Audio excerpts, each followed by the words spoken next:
Hello, and welcome to episode 58 of the Learn and Work Smarter podcast. This is one of our monthly Q&A episodes where I answer questions submitted by you, the listener.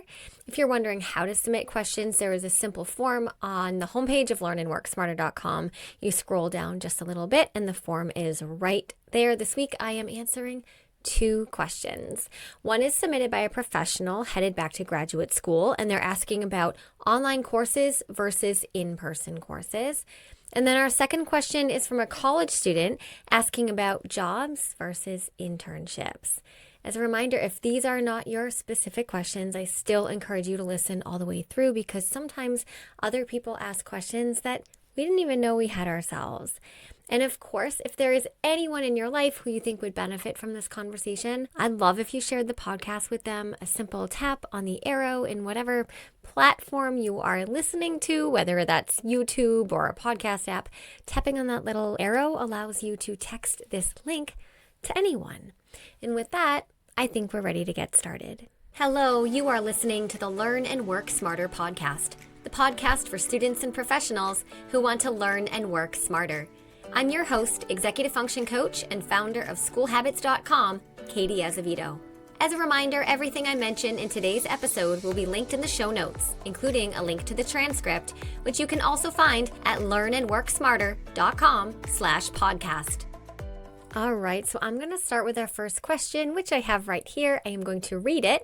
The listener writes, "Hi, Katie. I'm stuck on a decision about getting a master's degree. I know it is ultimately my decision, but I'm hoping you might be able to weigh in with some advice to get me unstuck.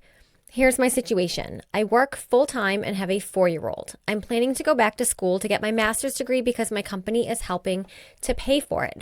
Lucky you. "And it's something I always wanted to do personally too. I currently have 2 options that I'm stuck on. First, I could get my degree online through one university, or I can take in-person classes at my state university that is close to my home. I know there are pros and cons to online programs and in-person programs, but this is where I'm stuck. Do you have any advice to help me make this decision? Thank you so much. I've really been loving the podcast. I watch them on YouTube." Well, hello there. And thank you so much for your feedback about the podcast. Hearing that people are enjoying the show is certainly what helps keep me going. And this is a great question, and one that I actually had to ask myself back in the day when I was getting my master's degree and working full time and starting a business, and I had small children back then. It was a lot. Don't recommend. And yes, ultimately, the decision is yours, as you said, but let me give you some categories or criteria is maybe a better word to think about as you make your way toward a decision. These are sort of the criteria that I used to make my own decision. I think the 2 criteria to explore here is 1 is logistics, and we'll talk about each of these, and 2 is learning potential. So, and I'll explain what that means. So let's start with logistics. As a working parent going back to school, logistics is probably the most significant wrench in your day. Taking courses in person on a campus has pros and cons logistically, and the same can be said, for online courses. So let's start with in-person on-campus classes. To see if this is truly a feasible option for you, I suggest going online to the course catalog and digging into what classes that you're going to need to take and what days and times they're offered. Many master's classes are offered in the evening or on the weekends. And if this information is not available to non-matriculated students, like you can usually find the course catalog, but the specific days and times that they're offered isn't always available unless you're a matriculated student, then you can call the college admissions office. I call the college admissions offices all the time on behalf of my students and clients, and I honestly always get a human who is so lovely and helpful, and it is never as scary as it might seem. And then take a look at your calendar as it currently exists. Look at your work hours and your childcare obligations and the other sort of non-moving parts of your life. Consider your commuting times and whether they are during rush hour traffic or not. Basically, The question you want to ask yourself is, can you physically get to a college campus at a set time, on set days, without dropping all of the other things that you're juggling? Also keep in mind that you might want to take only 1 or 2 courses at a time. That might be more feasible than trying to cram in a full-time graduate course load. If you find that you cannot fit college courses at the days and times that they're being offered into your current existing life schedule, then that's kind of your answer right there. Now let's talk about the logistics of an online program. Many online programs are still synchronous, which means that you still need to log in and show up online on a certain day at a certain time. Yes, this does remove the commuting factor, right? But it adds in other potential obstacles, such as making sure that you have a quiet place to work and also making sure that you have time in your schedule to show up to these classes whenever they are.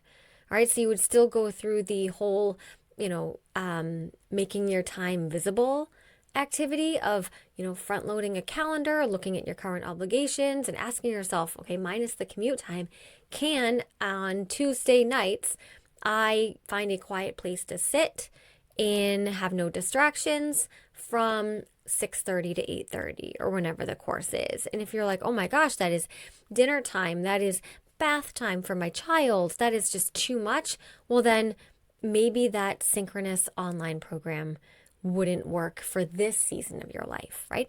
But other online graduate courses are asynchronous, which means that the professor posts assignments and lessons to the portal and you complete and submit them according to their deadline. But there's no sort of show up at 6 o'clock component to the course. As an example, for graduate students with jobs and families and other obligations, your situation, this can be the easier route to go. You didn't say in your question whether your program was synchronous or asynchronous, but that's something to consider too. Okay, and then the second criteria I mentioned was learning potential. So how much we learn from any given experience is not just about the material itself. I'm not sure if that makes sense, but I'm going to try here. My whole goal is to make it make sense. But if you have to consider the broader experience, okay, the environment, the other students in the classroom, or if you're doing this asynchronously, the other students who are not in the classroom. Are you the type of learner who benefits from class discussions and hearing things explained by your peers? Well, then maybe an in-person environment is more optimal for you. Are you the type of person who likes to ask questions in real time? So as the professor is explaining something and maybe you're confused about something, do you like to raise your hand and seek clarification on the spot? That's something that looks different when you're taking an online course. Of course, with online courses, professors are still available for you, but you just have to be a little bit more strategic about how you ask your questions. It might have to be in an email or maybe during office hours on Zoom or whatever it is. And then one last thing to think about for this learning potential category, I guess, I could have come up with a better name, but whatever, is your own learner habits. If you were your own school habits, right? If you were taking an asynchronous online program, for example, do you have the work habits to work at a reasonable pace and complete assignments independently without the accountability of showing up to class?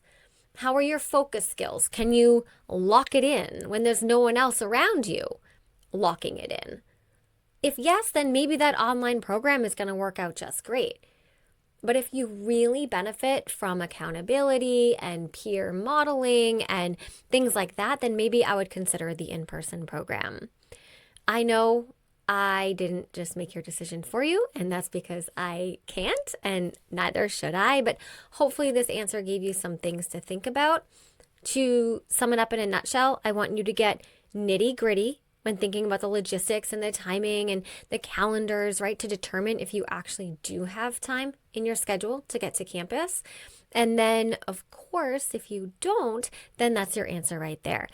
But also consider what type of environment is going to help you get the most out of this program. And what do you want to get out of this program, right? Do you just want to get the work done and get the degree, all right, and bump your salary up? Are you looking for more of an immersive learning experience? Do you really, truly want to, immerse yourself in new knowledge and understanding and get the absolute greatest content knowledge you can from this program to improve how you do your job? Well, then you really need to consider what type of learner habits you have and how you learn best. And for many people, that's an in-person experience. Okay, good luck with your decision. And honestly, the hardest decision you already made, right? Which is to go back to grad school at a season in your life where you could easily have chosen not to. All right, so we are going to move on to the second question, which is from a student, a college student. And again, I have it right here. Of course, it closed on my phone. Okay, they wrote in, "Hello, I am writing in with a question about job versus internship. I'm hoping you can settle a debate." We'll see. "I'm currently a sophomore in college and I'm looking ahead to next summer.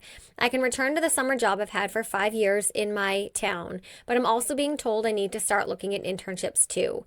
I don't think I can handle both, but I'm not sure. In your opinion, is it better to get a job or an internship during the summer?" Excellent question. Before I dive into my answer, I want to make sure that you know that back in episode 22, I know it's 22 because I looked it up.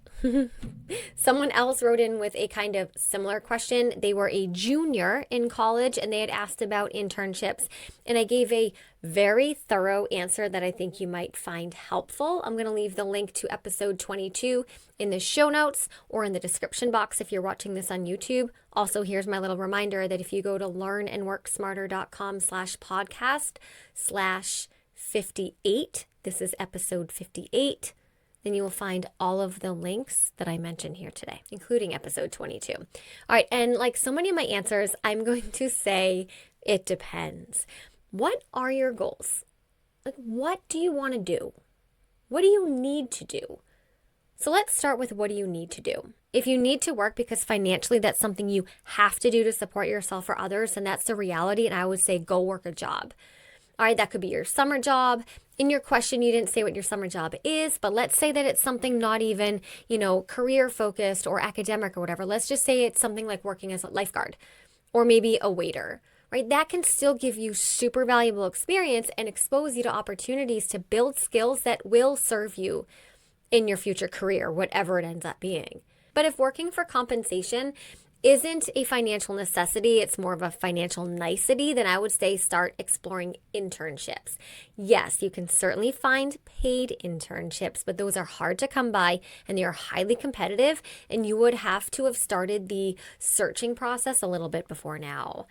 Unpaid internships are more abundant for obvious reasons, and on your resume, though, no one knows whether it was unpaid or paid internship. So both of them on your resume are going to have equal value. But the job market is competitive out there. I just read an article recently that people graduating from Harvard Business School with MBAs are waiting jobless for months at a time. I forget, I think it was like, I'm kind of making this up, but it was something like 5 or 6 months without a job, right? And that's from Harvard Business School. So the more you can do to build your resume while you're in college, the better your chances for getting a job in your desired industry after you graduate.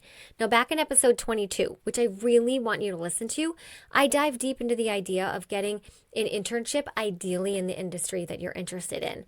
But at the end of the day, an internship in any industry is going to give you material for your resume and give you incredible exposure to working environments. Now, one thing that I should say is something that many of my own one-to-one clients do is work internships and a job at the same time. This is possible. I know you said in your question you're not sure you can handle both, but it's possible.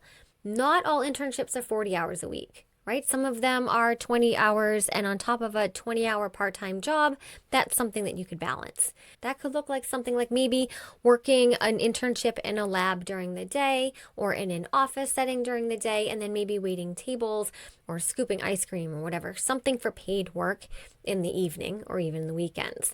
This is very doable as long as you dial in your time management strategies. Now, another thing about internships, I already said this, but they're super competitive and many of them are already filled by early spring. Meaning, if you are looking for an internship in the summer, the upcoming summer, right now it's winter, many of them are already filled by March or even earlier, right? So if you're thinking about the internship route, you've got to get started now. Always start with your personal network first, your friends and family, your uncle, someone your uncle knows, people your parents know, your parents' friends. You can ask your professors if there's any internships on campus. And then, of course, reach out to your career center, the student resource center at school, because they have so many connections and networks that can connect you with available internships in the community. My bottom line here is whatever you decide, don't delay your decision and get moving on it.